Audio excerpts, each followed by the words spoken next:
Are we on? Yes. All right. Hello, everybody. It's Wednesday, the 17th of June. And my friend Darla Flack, who's helping me organize, well, no, she's not helping me, she is organizing and the facilitator of this clinic that I'm doing. And she kind of gave me heck for being disorganized on that second post. But the reason that I was disorganized is because I had received this message from my friend, and I talked about that, who has a pony that's running her over, and it's her niece's pony, little guy. So that's not an unusual problem. And the reason that horses of all sizes and breeds in every country in the world want to run over people is pretty complex. And it comes down to basically a predator-prey relationship that humans and horses have, because people do what people do simply because they're people and they're hardwired to behave that way. And horses, on the other hand, do what they do because they're prey animals and they're hardwired to do what they do. It's self-protection. It's how they manage to stay alive for all these millennia. So when we understand that the horse's behavior is driven through hormones, the fight-flight hormones, or the hormones that are put out when we're in a parasympathetic state of mind, which means we're not struggling with the concept of, are we going to stay alive or not? And people do the same thing. And if you've ever been in a situation where your life was threatened, all of a sudden you have this tremendous a rush of adrenaline and other self-defense hormones that are coursing through your body that cause you to behave in very specific ways, unless you've received training that will facilitate the choice of different behavior. Okay, now unfortunately we aren't usually provided with those kinds of teaching methodologies. We just kind of go along and do what we do, and some of us fight back and some of us get quiet and say, yes sir, whatever you want sir. We're kind of trained to do that. But if we're really put in a corner, I mean really put in a corner, we're either going to fight back or we're going to fold. But if you've ever been in that situation, then you can understand the horse's need to do the same thing, and it's all hormonally driven. So when we talk about the autonomic nervous system and all of the various things that that controls, it also is very much connected to our behavior. And so horses are by nature tending to be in that sympathetic. So they're always looking around for, you know, what's over there and what made that tree wiggle and what's that lump I see on the horizon? Is that a two-legged or a four-legged? Is it a friend or a foe? And all that kind of stuff. And in order to change that behavior and that process in a horse, we need as people to first of all understand their perspective, and we need to learn to step out of our humanness and facilitate a different way of thinking. Now, a lot of us have learned that if we take a hold of the horse's halter, a good strong hold, and we put some pressure on it, even maybe twist it a little bit, or we can do that with a chain, we can do that with a bit in their mouth, we can do that with a lunging cavesson. There's several methods that we have of doing that.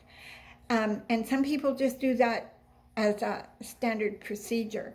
Then you get this odd person, usually a woman, not always, but often, that has to do that in self-defense to prevent that horse from running over top of them. But they don't like it, and they're confused, and they feel terrible guilt and remorse, but they don't have another option. So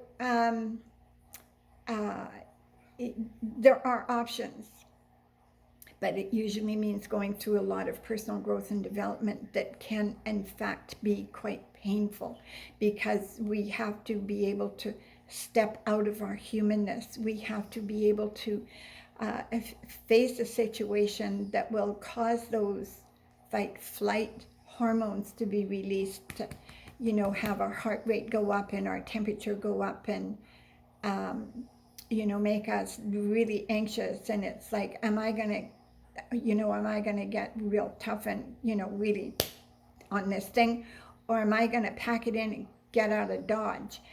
So we have to learn how to overcome those. And the term that I like to use is talking about cognitive intelligence. And the other thing is another 25-cent term called species-specific rule-governed behavior patterns. So when we understand that we're hardwired to behave in a certain way, and we don't like that behavior, we want an alternative. It's people like me, and I'm on the bottom of the list. There's some very well-known names, whether you're talking Warwick Schiller or Pat Pirelli or any of those guys. And some of those people have a bad rap because they work with horses that have hurt people, that competent trainers can't turn around. And so you have then a Clinton Anderson fellow who, most of the horses that come to him, they're one step away from being put down in some manner or another, because they're that difficult and that dangerous to be around. So, but it doesn't have to go that far as the Clinton Anderson stuff.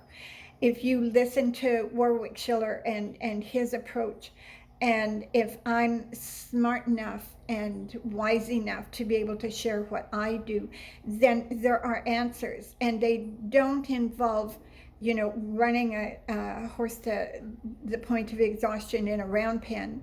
They don't involve chains. They don't involve that kind of thing usually.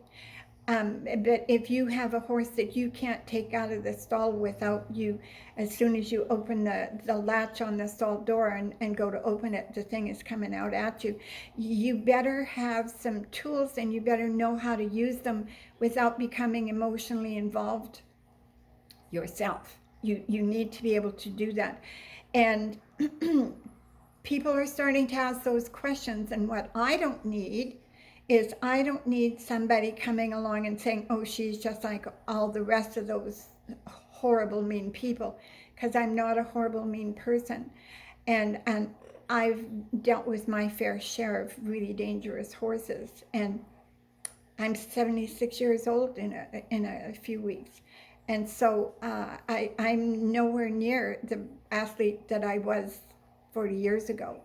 So there's ways of dealing with these horses. And when I do this clinic, I'm leaving on the 26th of June, I'm hoping that we can capture videos on my new GoPro and on my cell that will give you folks some ideas as to what you can do and how you can do it. And look on my Journey blog. I think my email address is there, and you can contact me, and I'm willing to help you privately, because some of this stuff isn't for public consumption. It just isn't.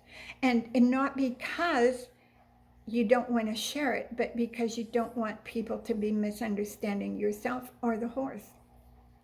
That red mare that I talk about, she was pretty challenging. And now she is just the most wonderful, amazing creature that you could ever hope for. So there are answers. There are answers, and I'm working very hard at getting those answers out to you folks. So I hope you all have a tremendously wonderful day. The sun has been shining, and yeah, we carry on. Take care. Love you all. Bye.